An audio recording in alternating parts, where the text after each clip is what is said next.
Bonjour, ravi de vous retrouver dans l'actualité de ce lundi 27 juin. L'affaire des détournements de biens publics à Saint-Fond, à nouveau devant la justice après 9 ans d'instruction. Le procès s'est ouvert ce matin, un procès qui devrait durer une semaine. À la barre des accusés, deux maires, Yves Mongenod, l'ancien édile de Saint-Fond, et Yves Blin, actuel maire de Fézin et ancien directeur Léo Lagrange. Une structure qui aurait bénéficié de détournements et de surfacturation estimés à près de 2 millions d'euros. Je vous rappelle que cette affaire avait été révélée en 2001 par Michel Denis, alors candidat d'hiver droit tout juste élu à Saint-Fond.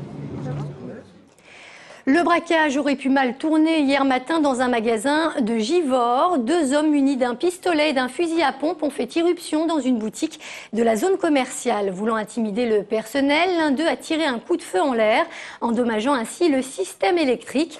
Résultat, le magasin s'est retrouvé dans le noir, les caisses bloquées. Désemparés, les deux braqueurs ont dû finalement prendre la fuite. Ils sont toujours recherchés aujourd'hui par la police. À Lyon, une personne sur trois vivrait seule, un célibat parfois choisi, mais souvent quand même subi pour la plupart. Et pour rompre avec cette solitude, une association a décidé d'organiser régulièrement des pique-niques au parc de la Tête d'Or, destinés exclusivement aux célibataires. L'occasion de faire de belles rencontres et pourquoi pas plus si affinité. Sur place, Éléonore Blackden. Il y a à boire et à manger. A priori, tout ce qu'il y a de plus banal pour un pique-nique un dimanche d'été. Banal à un détail près, ces personnes sont toutes célibataires. Près de 500 célibataires qui ont répondu présents pour ce pique-nique géant organisé par l'association lyonnaise Amitié Loisirs Entre Nous. C'est la 4e édition. Et donc tous les ans, on organise un grand pique-nique de façon à ce que les gens se rencontrent dans un bon moment. Le profil des membres de l'association, c'est la tranche entre 30 et 55 ans, en grosse majorité. Des gens qui travaillent trop, qui connaissent souvent que les mêmes gens, qui veulent élargir leur réseau. Pour le grand amour, trouver simplement de nouveaux amis, ces célibataires sont avant tout venus pour partager un moment convivial. Moi, c'est la première année en fait. Donc je me suis dit pourquoi pas. Le coup de foudre, j'y crois pas trop.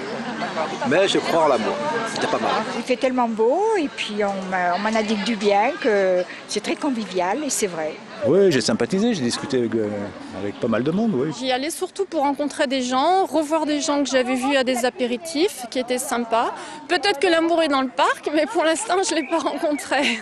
Alors si vous n'avez pas trouvé le grand amour dans le parc, l'association Amitié Loisirs Entre Nous organise pour ses 3000 adhérents des sorties toutes les semaines.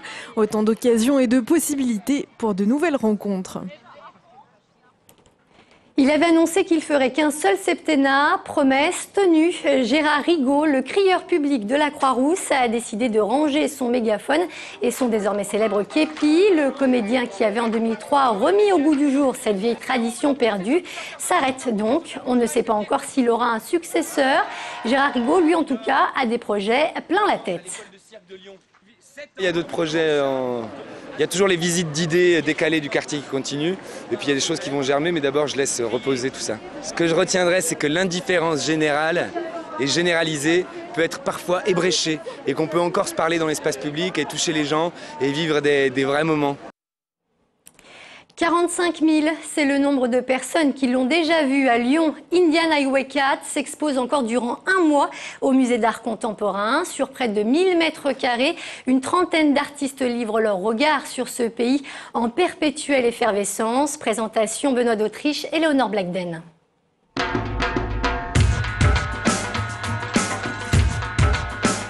Itinérante, l'exposition Indian Highway est aussi évolutive. Chaque lieu est ainsi l'occasion de la réinterpréter.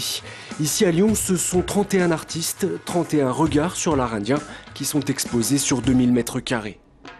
Nous avons rajouté beaucoup d'artistes qui appartiennent à ce qu'on va appeler la culture visuelle. Vous avez un artiste, par exemple, qui fait de la bande dessinée, qui n'est pas du tout une tradition indienne. Vous avez des artistes qui sont à la limite de l'architecture. Vous avez des sculptures monumentales. Vous avez des installations vidéo. Et c'est cela qu'on a essayé de faire, c'est-à-dire d'ouvrir la scène indienne à ce qu'elle est, c'est-à-dire à une très grande diversité, car il y a une très grande diversité entre Delhi et Bombay, par exemple. Loin du folklore, les œuvres plongent le visiteur au cœur de la culture indienne en évoquant les réalités d'une société en pleine mutation. Ce qui est frappant, c'est le lien direct direct entre ce qu'est le paysage de l'Inde, ce qu'est la réalité indienne dans toute sa complexité et l'œuvre d'art. Comme si les artistes saisissaient cette réalité et la transféraient immédiatement en œuvre. Donc ça produit des œuvres souvent très faciles d'accès, souvent très spectaculaires et qui parlent à tout le monde. Une expérience à la fois visuelle, sonore et même olfactive à vivre au musée d'art contemporain jusqu'au 31 juillet. Indian Highway poursuivra ensuite sa route en plusieurs étapes jusqu'à sa destination finale, New Delhi. Et c'est la fin de ce journal. Je vous donne rendez-vous dès 17h pour le 3 minutes chrono. Très bon après-midi sur TLM.